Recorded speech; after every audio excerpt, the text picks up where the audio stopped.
Alright, Danny Flexen here for Seconds Out with George Groves, recently retired. How's retirement life treating you so far? Yeah, it's great. I mean, I don't play golf or smoke a pipe, so I got no slippers yet. But I'm trying to keep busy. I'm down here today for the Joshua Miller press conference. The company I work with, Wasserman, we take care of Jarrell Miller. So it's great to be in there, to hear it. I'm on the other side now. I'm thinking, I love a bit of needle, a bit of this, a bit of to and fro. So a bit of push and pull. Yeah. What are you actually doing day to day for Wasserman? What's the kind of duties involved with your role? So it will be, it'll be all. There's a few of us there in the boxing department. I don't necessarily have a specific role, but we're all sort of half pitching in.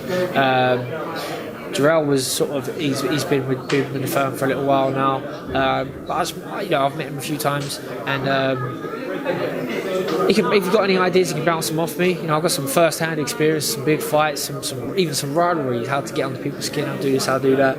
Got a lot of contacts, and just helping advise fighters, on their day to day. So that'll be me for a little bit.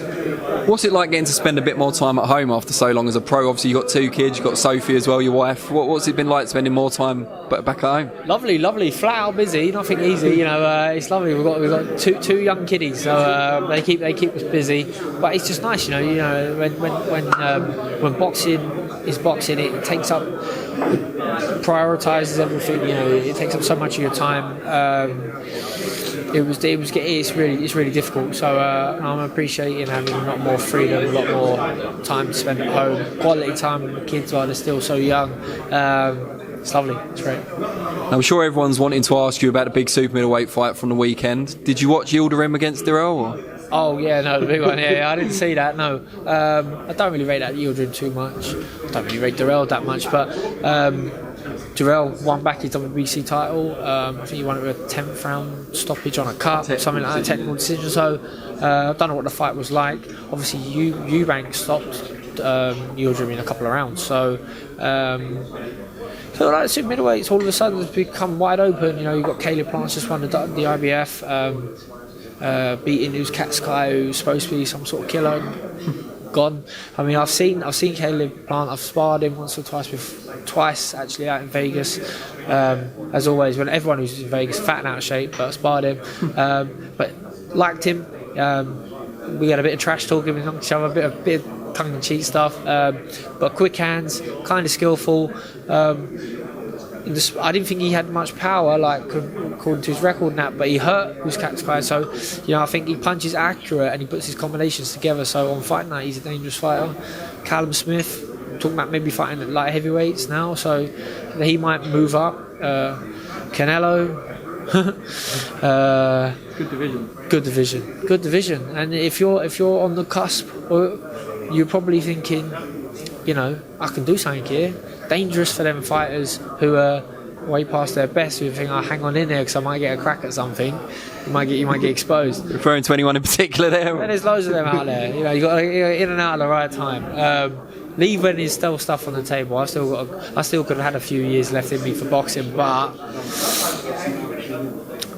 want to leave the table on my terms. With there's still opportunities out there, still be energised for boxing, and still have enough about me to sort of get stuck in and try and get good at something else.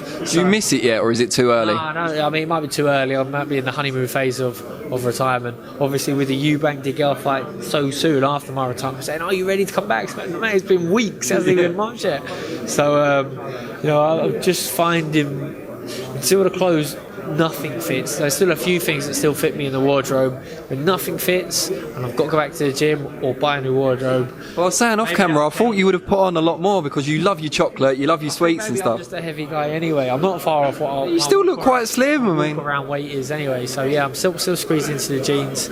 I'm doing okay for the time being. And now, obviously, the big super middleweight fight of the weekend, in all seriousness, was obviously DeGale Eubank, which you were a pundit for. What did you make of the fight overall? Some people were a bit disappointed. It's a bit scrappy. Yeah, if I'm truly honest, I mean, I had a vested interest in that. I'd fought both, so I had an emotional connection to the fight. So that might have clouded my view of it being a good fight or not. I genuinely don't know, but for me it was fascinating. It was like edge of the seat stuff. I think it was just what I thought it was going to be. I thought James DeGale is not even way past his best. He's a shell of a fighter now, and I felt like that was what he was on fight night. I don't know if he was shocked himself, whether he truly really underestimated Eubank.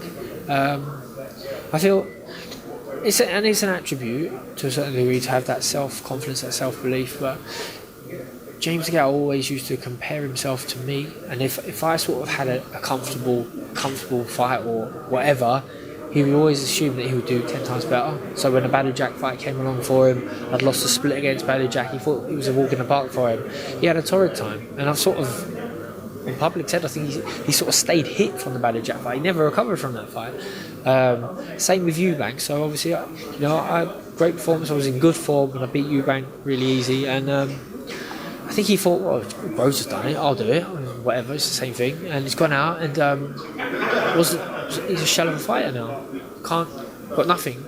He can't even do that thing where he goes from rope to rope to rope and survive, but be relatively dangerous. Eubank, with a lot of pressure on his shoulders, was calm and composed at the start, a little bit calculating, a little bit clever. Once he landed on him, the fight was his. And he fought a clever fight, but I think if there wasn't that pressure on his shoulders and he wasn't in that rebuilding phase and all them other things, he would have thrown a bit more caution to win, like we've seen before in the past, and he would have stopped James DeGale. It doesn't matter because he still was a resounding winner, comfortable winner. I thought the scorecard, two of the scorecards were a bit unfair. The one that had it 17-110, much more on par with how I scored it. But that was a big, great fight. Hopefully it was a hit for them guys on ITV. I'm happy back if it was, so yeah, helps. Obviously, I'll take all the credit. All the buyers because I'm best pundit out there. In the main event, I mean, come on. Yeah. So, but it was full, big fight. Good for Eubank Jr. He gets a lot of stick, a lot of unnecessary stick to a certain degree, I feel, and hopefully now that opens the door for him for some bigger fights. And final question, maybe one I already know the answer to, but I'm going to ask it anyway. Given your shared history and the fact that you managed to get out at pretty much the right time, do you have some level of compassion now for James DeGale? I don't know. No, not in the slightest. It's done. It's put to bed. Do you know what I mean? It's absolutely we'll never hear from him again, and that suits me just fine. We never ever have to see or hear about James DeGale ever again. Suits me just fine. He should have retired in the ring on the night. He should have had some humility. He should have credit where it's due.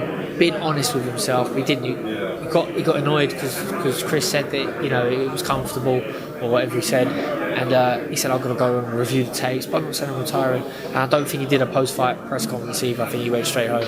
So unless he went to hospital, if he did, then I apologise, James. If you didn't, you just went home. But that's it, mate. You're all done now. Don't call a press conference next week for retirement. No one cares. No one's coming. We all know it already. You have to hear from James DeGale again. Done. Thanks, Chris. Don't need that. Solid. Brilliant. Well, we thank you for your time and wish you the best for the rest of your retirement. Thank you very much. That's wicked. Cheers, mate.